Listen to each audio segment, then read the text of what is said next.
Hello दोस्तों, JNVU BA first year के जो एग्ज़ाम फॉर्म है वो किस तरीके से हम फिल कर सकते हैं। फर्स्ट ईयर के एग्ज़ाम फॉर्म किस तरीके से हम फिल कर सकते हैं, 2023 के कैसे फॉर्म फिल कर सकते हैं। आज इस वीडियो के अंदर फुल प्रोसेस बताने वाला हूँ। किसी भी ब्राउज़र के ऊपर आपको JNVU एग्ज़ाम फॉर्म लिखना है। इसके बाद में पहली वेबसाइट को आपको ओपन कर लेना है। जैसे ही पहली वेबसाइट यहाँ पे देख सकते हैं, ऑफिशियली वेबसाइट हमारे सामने ओपन हो चुकी है। जैसे ही ऑफिशियली वेबसाइट के ऊपर जाते हैं तो यहाँ पे हमें यहाँ पे जो है एग्ज़ाम फॉर्म है, इसके ऊपर आपको क्लिक करना है। यहाँ पे देख सकते हैं एग्ज़ाम फॉर्म 2023 इसके ऊपर आपको क्लिक करना है। मोर के ऊपर आपको क्लिक करना है। इसके बाद में यहाँ पे पूरा पोर्टल आपके सामने खुल जाता है। इसके बाद में हमें तीसरे नंबर पे जो दे रखा है, तीसरे नंबर के उसके ऊपर आपको क्लिक करना है। जैसे यहाँ पे बहुत सारे ऑप्शन आपके सामने हो रहे होंगे, यहाँ पे देख सकते हैं। इसके ऊपर आपको क्लिक करना है। जैसे मोर के ऊपर क्लिक करेंगे तो पहले ही यहाँ पे ऑप्शन है, पहले रेगुलर जो स्टूडेंट है उसके ऊपर आपको क्लिक करना है। जैसे हम दोस्तों रेगुलर स्टूडेंट के ऊपर क्लिक करेंगे तो हमारे सामने कुछ इस तरह का इंटरफेस आ जाएगा। अब दोस्तों यहाँ पे हमारे पास रजिस्ट्रेशन आईडी नंबर तो नहीं है, तो नीचे क्लिक हियर टू रजिस्ट्रेशन इसके ऊपर आपको क्लिक करना। इसके बाद में हम पहुंच चुके हैं ऑनलाइन फॉर्म रजिस्ट्रेशन पर, ऑनलाइन पंजीकरण फॉर्म पर पहुंच चुके हैं। तो यहाँ पे पहुंचने के बाद में सबसे पहले आपको डिस्ट्रिक्ट सेलेक्ट करनी है। जैसे हमने यहाँ पे डिस्ट्रिक्ट सेलेक्ट कर दी, उसके बाद में कैंडिडेट का नाम एंटर करना है in full name in capital letter के अंदर आपको फुल नेम यहाँ पे एंटर करना है। उसके बाद में यहाँ पे आपको जो यहाँ पे हिंदी के अंदर नाम डालना है। नीचे यहाँ पे लिखा हुआ है कि यहाँ पे जो this will be use in your marksheet and degrees, जो भी ये नाम आपका यूज होगा हिंदी के अंदर वो आपकी मार्कशीट है या डिग्रीज के अंदर आगे फ्यूचर में आपका जो है नाम ये लिखा आएगा। सेम आपका यहाँ पे 10th मार्कशीट या 12th की मार्कशीट के अकॉर्डिंग होना चाहिए। उसके बाद में फादर नेम हो गया, मदर नेम हो गया, ये डालना है आपको कंपल्सरी है। फादर नेम और मदर नेम जहाँ पर भी रेड डॉट लिखा हुआ है मतलब मान लो वो चीज़ डालना कंपल्सरी है। उसके बाद में अल्पसंख्यक है या नहीं है तो यस कर सकते हैं, नहीं है तो नो कर सकते हैं। इसके बाद में छात्र की श्रेणी सेलेक्ट करनी है, वो कैटेगरी होती है स्टूडेंट की आपको कैटेगरी सेलेक्ट करनी है। जैसे ओबीसी हो सकता है, एससी हो सकता है, जो भी हो वो आपको सेलेक्ट करना है। इसके बाद में आपको लिंग सेलेक्ट करनी है, जेंडर आपका क्या होने वाला है, मेल फीमेल हो सकता है तो आप मेल फीमेल सेलेक्ट कर लीजिए। इसके बाद में डेट ऑफ बर्थ का ऑप्शन आता है, तो यहाँ पे आपको जन्म तिथि है वो एंटर करनी है। उसके बाद में मोबाइल नंबर भी कंपल्सरी है, यहाँ पे रेड डॉट है इसका मतलब आपको यहाँ पे चीज़ें एंटर करना अनिवार्य है। इसके बाद में आपको निवास राज्य, यहाँ पे निवास राज्य सेलेक्ट करना है। जैसे हमारे यहाँ राजस्थान है तो राजस्थान हमने सेलेक्ट कर लिया है। इसके बाद में यहाँ पे आपको रिलीजन जो है धर्म आपका सेलेक्ट करना है। इसके बाद में हम थोड़ा सा नीचे स्क्रॉल करते हैं। जैसे ये स्क्रॉल करते हैं तो यहाँ पे आपको इनरोलमेंट संख्या है, क्या आपके पास इनरोलमेंट संख्या है। आपके पास इनरोलमेंट संख्या नहीं होगी, आपको यहाँ पे राइट टिक नहीं करना है। ठीक है दोस्तों, यहाँ पे आपको राइट टिक नहीं करना है क्योंकि इनरोलमेंट संख्या आपके पास नहीं होती है। यदि कोई स्टूडेंट पास्ट के अंदर कोई स्टूडेंट जिसने यहाँ पे जेएनयू के अंदर ही उसने पहले बीए की हो, वो यहाँ पे वो फेल हो गया हो, तो उसके लिए इनरोलमेंट नंबर वो पहले पहले से बने होते हैं और इनरोलमेंट नंबर के लिए 30 रुपये का चार्ज एक्स्ट्रा करता है जो कि आपकी फीस से डिटेक्ट किया जाता है। आपको मैं आगे दिखाऊंगा कहाँ पे वो 30 रुपये आपके फीस से डिटेक्ट किए जाते हैं। तो इनरोलमेंट आईडी पर आपको क्लिक नहीं करना है। यदि आप यहाँ पे क्लिक करते हो तो यहाँ पे डालनी पड़ेगी जो कि आपके पास नहीं है। वो फर्स्ट टाइम आप एडमिशन ले रहे हैं तो फर्स्ट टाइम आपकी इनरोलमेंट आईडी नहीं होगी, उसके बाद में आपकी इनरोलमेंट आईडी ऑटो ही यहाँ पे फिल आ जाएगी। इसके बाद में आपको ब्लड ग्रुप डालना जरूरी है। जो भी आपका ब्लड ग्रुप आपको पता नहीं है तो भी आपको यहाँ पे ब्लड ग्रुप डालना पड़ेगा। उसके बाद में एबीसी आईडी, और एबीसी आईडी बहुत जरूरी कर दी है। अब आपके पास एबीसी आईडी होनी चाहिए। यदि एबीसी आईडी आपके पास नहीं है अभी तक तो मैं आई बटन के अंदर लिंक दे रहा हूँ, आई बटन के अंदर जाके यहाँ पे मैं वीडियो दे रहा हूँ, फुल प्रोसेस दे रहा हूँ किस तरीके से आप एबीसी आईडी के लिए अप्लाई कर सकते हैं। फुल प्रोसेस उस वीडियो के अंदर, तो उस वीडियो को जरूर देखिएगा। यहाँ पर आप सीधा यहाँ पर भी क्लिक कर सकते हैं। यहाँ पे जैसे रेड डॉट पे क्लिक करेंगे तो सीधा एबीसी साइट पर ही भेज देगा। उसके बाद में यहाँ पे आधार नंबर डालना भी ज़रूरी है। उसके बाद में हम नीचे स्क्रॉल करते हैं। नीचे जैसे ही स्क्रॉल करते हैं तो कैंडिडेट की जो छात्र का थोड़ा सा विवरण यहाँ पे मांगा जा रहा है। ये विवरण यहाँ पे छात्र से मांगा जा रहा है। इसके अंदर क्या आप अनाथ है तो आप टिक कीजिए, नहीं है तो आप छोड़ सकते हैं, ये आपके लिए नहीं है। उसके बाद में यहाँ पे क्या आप विश्वविद्यालय वार्ड है, ये only for non teaching staff के लिए होता है, तो आप है तो यस कर सकते हैं, नहीं है तो छोड़ सकते हैं। यदि कोई विकलांग है तो उसका टिक यहाँ पे कर सकते हैं। उसके बाद में आपको यहाँ पे एग्जाम डिटेल्स फिल करनी है जो कि छात्र की परीक्षा डिटेल्स होती है। उसके बाद में आपको यहाँ पे सेशन सेलेक्ट करना है, वर्तमान सत्र कौन सा होने वाला है तो 2023-24 आपको सेलेक्ट करना है। उसके बाद में यहाँ पे आपको डिग्री टाइप के अंदर आपको यूजी मतलब अंडर ग्रेजुएशन वो आपको टाइप करना है, यहाँ पे सेलेक्ट करना है। यदि आप यहाँ पे ये सेलेक्ट करेंगे तो उसके बाद में आपका जो श्रेणी है वो रेगुलर ऑटो ही आ जाएगा, आपको फिल नहीं करना पड़ेगा। उसके बाद में आपको माध्यम है वो आपको सेलेक्ट करना है। माध्यम यहाँ पे हिंदी होने वाला है हमारा, तो हिंदी मैं यहाँ पे डाल रहा हूँ। यदि आपके पास अंग्रेजी है आपका माध्यम तो आप अंग्रेजी फिल कर सकते हैं। उसके बाद में उपाधि या डिग्री यहाँ पे आपको सेलेक्ट करनी है। इसके बाद में यहाँ पे बहुत सारे ऑप्शन आएंगे, लोग कंफ्यूज हो रहे हैं इस वक्त इस ऑप्शन के अंदर। ऊपर बीए लिखा हुआ है, बीए के बाद में यहाँ पे एक आता है बीए सेमेस्टर NEP 2020। तो ये जो है BA के अंदर जब भी हम BA को क्लिक करते हैं तो BA की कोई भी यहाँ पे सेमेस्टर है वो ओपन नहीं होता है, क्योंकि यहाँ पे फिलहाल जो है इन्होंने सेमेस्टर सिस्टम कर दिया है। तो अब यहाँ पे सेमेस्टर सिस्टम करने के बाद में आपको यहाँ पे BA सेमेस्टर NEP 2020 सेलेक्ट करना है। वो सेलेक्ट करेंगे ही तो ही उसके बाद में ही आपका जो सेमेस्टर ईयर है वो आपका सेलेक्ट होगा। जैसे सेमेस्टर ईयर हो गया BA semester year first year ये हो गया। इसके बाद में आपको जो कॉलेज नेम है, कॉलेज नेम भी पहले नहीं खुलेगा जब तक आपका ये स्टेप आप कंप्लीट नहीं करते हो। तो उसके बाद में सेमेस्टर स्टेप कंप्लीट नहीं करते हो तो तब तक आपका जो है यहाँ पे कॉलेज खुलने वाला नहीं है। इसके बाद में यहाँ पे आपको सब्जेक्ट जो है वो सेलेक्ट करना है। सब्जेक्ट जैसे आप व्यू ऊपर क्लिक करना है, इसके ऊपर जैसे ही क्लिक करेंगे तो मैं आपको आगे दिखाता हूँ इसी वीडियो के अंदर कि कैसे सब्जेक्ट सेलेक्ट होते हैं। अब देखिए दोस्तों, यहाँ पे जैसे ही आप व्यू पे क्लिक करेंगे तो उसके बाद में आपको अपने सब्जेक्ट है वो सेलेक्ट करने होते हैं। इसके बाद देखिए जैसे आपके पास आपकी हिस्ट्री है तो हिस्ट्री सेलेक्ट कीजिए। यहाँ पे कॉम्बिनेशन होता है, वो कॉम्बिनेशन आपको ऐड करना होता है जो आपने कॉलेज के अंदर अपने आपको जो सब्जेक्ट है अलॉट हुए हैं वही यहाँ पे आपको क्लिक करना है। जैसे हिस्ट्री अलॉट हुई है तो हिस्ट्री हो गया। इसके बाद में आपकी पॉलिटिक्स साइंस होगी और फिर जो है हिंदी लिटरेचर होगी। ये कॉम्बिनेशन बन जाता है। यदि वो कोई किसी का इकोनॉमिक है तो वो अपना जो भी कॉम्बिनेशन है वो यहाँ से सेलेक्ट कर सकता है।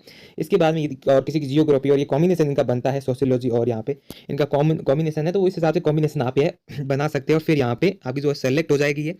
इसके बाद में हम नेक्स्ट चलते हैं। कि आप सब्जेक्ट सेलेक्ट करेंगे तो उसके बाद में सब्जेक्ट का जो ग्रुप है वो आपको यहाँ शो करने लग जाएगा। जैसे हमारा हिस्ट्री और ये सब कुछ शो करने लग गया। जैसे हिस्ट्री हो गया, पॉलिटिक्स साइंस हो गया, इसके बाद में हिंदी लिटरेचर हो गया, ये सेलेक्ट हो गया। इसके बाद में यहाँ पे आपको अकाउंट डिटेल है वो फिल करनी है। इसके बाद में यहाँ पे देख सकते हैं अकाउंट होल्डर का नाम डालना है, यहाँ पे आपको नाम एंटर करना है। उसके बाद में उसका अकाउंट नंबर यहाँ एंटर करना है। उसके बाद में आपको खाता धारक के साथ आपका क्या संबंध है वो सेलेक्ट करना है। यदि सेल्फ है तो सेल्फ सेलेक्ट करके रखिएगा। इसके बाद में name of the bank, bank का नाम यहाँ पे आपको सेलेक्ट करना है। उसके बाद में आपके बैंक के IFSC कोड है वो यहाँ एंटर करने हैं। इसके बाद में आपको नीचे स्क्रॉल करना है। इसके बाद में यहाँ पे देख सकते हैं ये जो ऑप्शन है वो आपको सेलेक्ट नहीं करना है। यहाँ पे क्या कहा गया है, यदि आपका परीक्षा परिणाम रेवोल्यूशन यहाँ पे UFM यहाँ पे सप्लीमेंट्री के बाद सेंड हुआ है तो वो मतलब पास्ट स्टूडेंट के लिए होता है, ये आपके लिए नहीं होता है। आपको यहाँ पे नेक्स्ट आपको बता दूं, यहाँ पे कैंडिडेट का जो भी छात्र छात्रा की पहचान विवरण यहाँ पे डालना है। पहचान के लिए आपके पास 10th की मार्कशीट होनी चाहिए। 10th की मार्कशीट यहाँ पे आपको मार्कशीट के यहाँ पे रोल नंबर डालने हैं। रोल नंबर डालने के बाद में आपको जो मार्कशीट के ऊपर SRN नंबर लिखे होते हैं, मार्कशीट के ठीक ऊपर वहाँ पे लिखे होते हैं SRN नंबर, वो आपको एंटर करने हैं। इसके बाद में यहाँ पे जो उत्तीर्ण वर्ष है वो आपको यहाँ पे एंटर करना है। उत्तीर्ण वर्ष एंटर करने के बाद में अब दोस्तों यहाँ पे आपको जो है यहाँ पे आपको रजिस्टर के ऊपर क्लिक करना है। जैसे ही हम दोस्तों रजिस्टर के ऊपर क्लिक करेंगे तो हमारे सामने कुछ इस तरह का इंटरफेस है वो आ जाएगा। तो देख सकते हैं your registration has been be completed and successfully ये हो चुका है। रजिस्ट्रेशन हमारा सक्सेसफुली हो चुका है। यहाँ पे आपका रजिस्ट्रेशन नंबर आ जाएगा, इसका आप स्क्रीनशॉट ले लीजिएगा। स्क्रीनशॉट लेने के बाद में आपका जो पासवर्ड होने वाला है DOB होने वाला है, आपका पासवर्ड होने वाला है। उसके बाद में आपको continue to click here to login, इसके ऊपर आपको क्लिक करना है। जैसे ही आप लॉगिन के ऊपर क्लिक करेंगे, लॉगिन जैसे ही लॉगिन करेंगे तो उसके बाद में लॉगिन वहाँ पे आपको रजिस्ट्रेशन नंबर और फिर वो नीचे की तरफ आपको डेट ऑफ बर्थ डालनी है। उसके बाद में कुछ इस तरह का पर्सनल डिटेल्स का फिर से फॉर्म आपका ओपन हो जाएगा। तो कुछ इस तरीके से आपका जो फॉर्म होने वाला है उसके बाद में सारी डिटेल्स फिल ही रहेगी हमारी। जो हमें फिल करनी है वो मैं आपको बताता हूँ। नीचे की तरफ आपको स्क्रॉल करना है, हमें यहाँ पे कुछ भी फिल नहीं करना है तो हमें यहाँ पे अब नेक्स्ट के ऊपर क्लिक करना है। नीचे की तरफ नेक्स्ट एक ऑप्शन आपको नजर आ रहा होगा, नेक्स्ट के ऊपर हम क्लिक करेंगे। नेक्स्ट के ऊपर जैसे ही हम दोस्तों नेक्स्ट के ऊपर क्लिक करते हैं तो यहाँ पे देख सकते हैं मैं यहाँ पे नेक्स्ट के ऊपर क्लिक करता हूँ। नेक्स्ट के ऊपर क्लिक करने के बाद में यहाँ पे आपके सामने कुछ इस तरह का पेज आने वाला है। इसके अंदर आपको अपनी क्वालिफिकेशन डिटेल्स है वो फिल करनी है। तो यहाँ पे देख सकते हैं क्वालिफिकेशन डिटेल्स के लिए यहाँ पे आपको सबसे पहले 10th की यहाँ पे डिटेल्स आपको फिल करनी है। जो भी आपकी मैट्रिक की पढ़ाई है वो आपको फिल करनी है। तो मैं यहाँ पे मैट्रिक की जो पढ़ाई है वो फिल करूँगा। यहाँ पे जो भी ईयर है,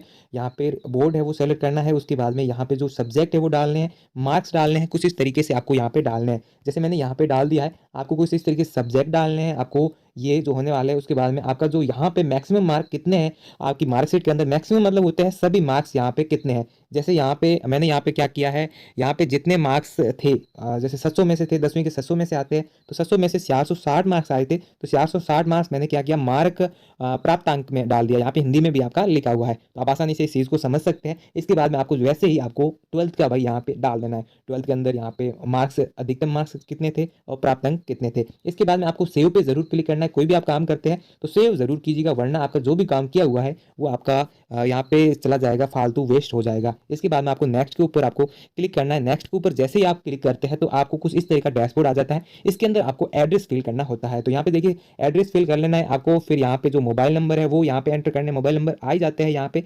इसके बाद में यहाँ पे जो राज्य है वो है, डिस्ट्रिक्ट है, वो आपको सेलेक्ट करनी है।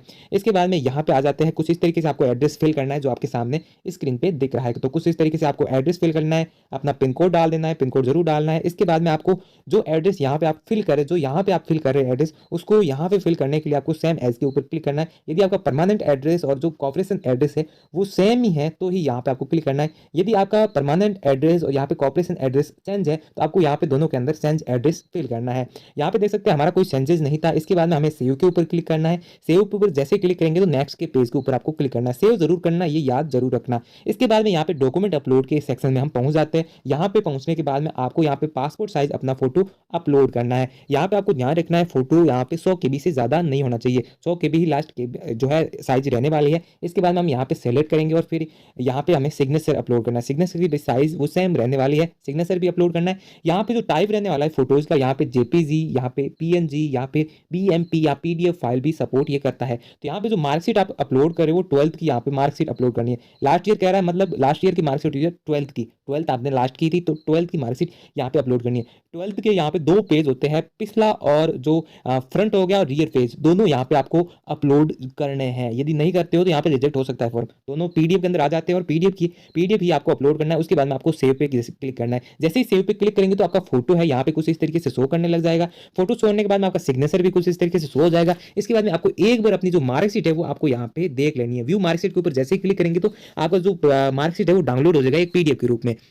इसके बाद में आपको नेक्स्ट के ऊपर क्लिक करना है। प्रीवियसली जो पिछले साल का रिजल्ट है वो यहाँ पे आपको दिखा रहा है, ये इससे आपका कोई भी मतलब नहीं है, इसको आपको छोड़ देना है और नेक्स्ट के ऊपर आपको क्लिक करना है। ये जो होता है सेकंड ईयर या जो भी थर्ड ईयर के लिए जो स्टूडेंट होता है उनके लिए होता है। इसके बाद में आपको नेक्स्ट के ऊपर क्लिक करना है। जैसे आप नेक्स्ट के ऊपर क्लिक करते हो तो एग्जाम फॉर्म पूरा खुल जाता है आपका। इसके बाद में यहाँ पे आपको अपने सब्जेक्ट सेलेक्ट कर लेने हैं, जो भी आपके सब्जेक्ट होने वाले हैं वो सब्जेक्ट आपको यहाँ पे सेलेक्ट कर लेने, टिक बाई सेलेक्ट कर लेने हैं, क्योंकि सेमेस्टर सिस्टम है अब कुछ इस तरीके से चेंज हुआ है। इसके बाद में आपको वेरीफाई पेपर के ऊपर क्लिक करना है। वेरीफाई पेपर के ऊपर क्लिक करने के बाद में कुछ इस तरह का आपके पास इंटरफेस आ जाएगा, कुछ इस तरह का इंटरफेस जहां से आपके सब्जेक्ट है वो लॉक हो जाएंगे। एक बार आप इस चीज को सेलेक्ट कर सकते हैं। इसके बाद में आपको यहाँ पे नेक्स्ट के ऊपर क्लिक करना है। नेक्स्ट के ऊपर जैसे ही क्लिक करेंगे तो कुछ इस तरह का इंटरफेस आपके सामने आ जाएगा, आपका प्रीव्यू पूरा खुल जाएगा। इसके बाद में एक बार सारी डिटेल्स आपको वेरीफाई कर लेनी है। यदि डिटेल्स आप वेरीफाई नहीं करते तो उसके बाद में आप चेंज नहीं कर पाएंगे, कोई भी डिटेल्स आप चेंज नहीं कर पाएंगे। इसके बाद में कैंडिडेट नाम है, ये सारी डिटेल्स एक बार देख लेनी है। एग्जाम डिटेल्स आपको देख लेनी है। इसके बाद में जो बैंक डिटेल्स है वो भी आपको एक बार देख लेनी है। जैसे देखिए यहाँ पे बैंक डिटेल्स भी आपको देख लेनी है। उसके बाद में आपका जो